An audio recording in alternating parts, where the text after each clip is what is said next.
वशिष्ठ जी आगे होकर के भगवान श्री राम, सारी सभा जनक जी की अगवानी कर रही, स्वागत कर रही। कोई किसी से कुछ बात नहीं कर रहा। ऐसे ही संध्या हो गई।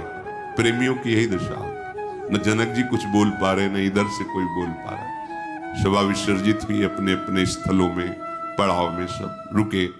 प्रातःकाल मंदाकिनी चित्रकूट में जो है उनमें स्नान आदि दिनचर्या हुई। सबके हृदय में एक ही बात है कि जनक जी ये बात सभा में कह दें कि राम राजा हो तो सब सुखी हो जाएंगे, और भरत जी को युवराज पद दिया जाए तो सब जीवित हो जाएंगे। जीवित का तात्पर्य सब विरह में जल रहे, अयोध्यावासी और मिथिलावासी।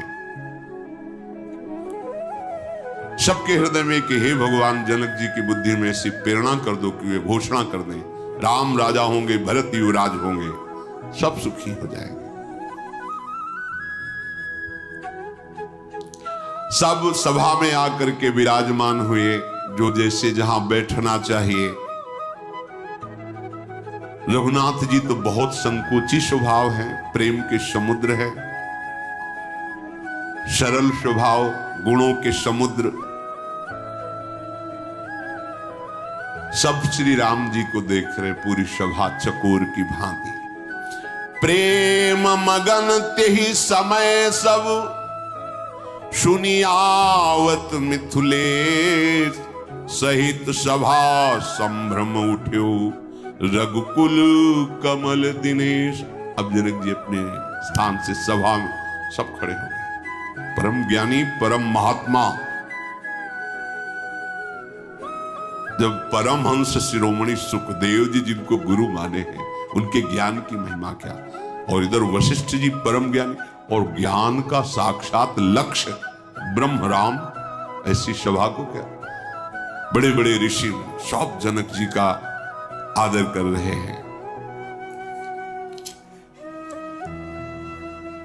जनक जी ने मुनि वंदना की। समस्त अयोध्यावासी परस्पर, जनक जी अयोध्यावासियों को अयोध्यावासी प्रणाम कर रहे हैं। जनक जी के हृदय में यद्यपि विशुद्ध बोध है, पर ये सिया राम जी के प्रेम की बात है कि जानकी जी और राम जी को इस वेश में देखकर अश्रु प्रवाह हो रहा। विदेहराज जनक के हृदय में एक विकलता हो रही है। सारा समाज शोक में डूब गया। जब महाराज जनक जी ने व्याकुल होकर कहा कि महाराज दशरथ पधार गए, ये जब हमने सुना तो हमारी मिथिला नगरी सहित हम कितने व्याकुल, ऐसा शोक प्रकट हुआ मानो महाराज दशरथ अभी पधारे हो। बड़े बड़े मुनियों ने दिव्य चर्चा, परमार्थ की चर्चा करके शांति प्रदान की। संसार में विषयी साधक सिद्ध शयाने, त्रिविध जीव जग वेद बखाने। तीन प्रकार के ही मनुष्य पाए गए, एक तो विषयी, एक भगवत प्राप्ति की साधना करने वाले, और एक सिद्ध जो भगवत प्राप्त हो चुके, तत्वबोध। पर इन तीनों को जो हठात खींच ले उसे प्रेम कहते हैं। ये राम प्रेम का प्रभाव है कि मुनि मंडली सहित जनक जी सबके आंसू चल रहे। नहीं, जनक जी शब्द स्पर्श रूप रस गंध, इस पर विजय प्राप्त किए हुए महापुरुष है। बट का विशाल वृक्ष है, सब उसके नीचे विराजमान है। उस समय महामहिम विश्वामित्र जी ने जब सुना तो वो भी पधारे उसी सभा में। अब तो आनंद ही आनंद। विदेहराज जनक जी, विश्वामित्र जी, वशिष्ठ जी और सब अयोध्यावासी, महाभागवती परिकर और चित्रकूट के सब ऋषि मुनि प्रार्थना की कि जब से मिथिला से चले थे तब से अभी तक जल भी नहीं पिया जनक जी ने सभा में। होगा नहीं, तत्काल व्यवस्था कीजिए, कुछ जाना चाहिए। विश्वामित्र जी ने कहा बिल्कुल इनकी कुछ व्यवस्था कीजिए। जनक जी ने कहा नहीं, यहां हम कुछ खा तो सकते नहीं, ना कोई मिथिला का यहां कुछ खा सकता है। तो भगवान के मन की रुचि जान करके जितने कोल भील थे, परम सौभाग्य, सब बहंगियों में भर भर के शहद और सुंदर कंदमूल फल लाए। बोले महाराज, ये हमारे चित्रकूट का है, आप इसे पान।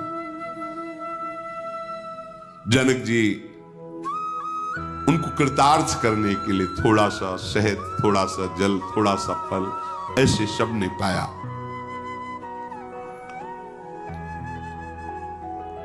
कोई चर्चा ही नहीं हो पा रही। प्रेम में ऐसी व्यवस्था है कि कोई निर्णय ही नहीं निकल पा रहा।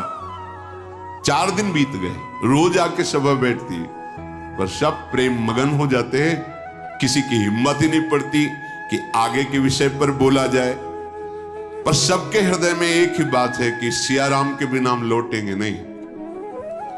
मिथिला की तरफ से आए हुए जनक जी के साथ और अयोध्या में भरत जी के साथ आए हुए सबके मन में है कि जब चर्चा हो, चाहे हमारा तो रोज मंगल में दिन कट ही रहा दर्शन से, पर हम बिना इनको साथ ले वापस नहीं लौटेंगे।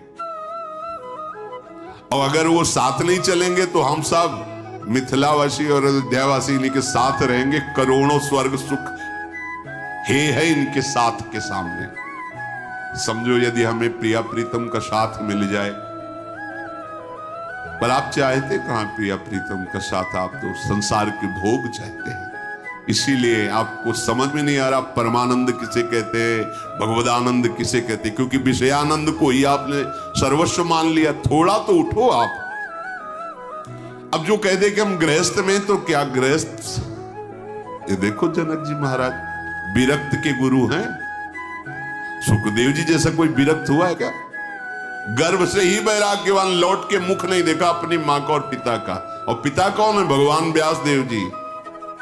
और गुरु कौन है इनके? जनक जी। और क्या कमी है? रनिवास है, महारानी है, परिवार, पूरा मिथिला का शासन चल रहा है। ऐसा मत समझो कि गृहस्थ होकर के आप भगवत प्राप्ति नहीं कर सकते, आप भजन नहीं कर सकते। ऐसा नहीं, आप एक भ्रम पाल लिए हैं, यो हमारा तो काम केवल धन कमाना, विषय भोगना, ये वो बस। भजन करना हो तो बाबा जियों को काम है। ऐसा नहीं, हम सब प्रभु के अंश हैं, हम वो सब प्राप्त कर सकते हैं जो हमें प्राप्त करना चाहिए। सब लोग इसीलिए शांत है 4 दिन से कि हमें तो अच्छा है, रोज सियाराम जी के समीप रहने को मिल रहा है। अगर बात चलेगी तो ये बात होगी कि सियाराम के साथ ही रहेंगे, चाहे यहां चाहे अयोध्या में।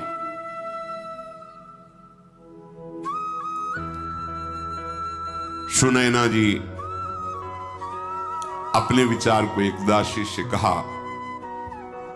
कि हमको अगर सौभाग्य मिले तो हम राजमाताओं के दर्शन कर लें। सीता जी की माता, सूचना मिली कि उन्होंने आदेश कर दिया है। सुनैना जी तत्काल उस शिविर पर गई जहां कौशल्यादि माताएं थी। जनक जी का पूरा रनिवास साजबाज से इधर आया। कौशल्या जी ने उठ करके उनका आदर किया, आसन पर बैठाला। सुनैना जी ने जब कौशल्या जी का स्वरूप देखा तो विकल हो गई, क्योंकि महाराज अंतर ध्यान हो चुके हैं, करुणा से विकल हो रही है। सुनैना जी ने कहा विधाता की बड़ी बुद्धि टेढ़ी है।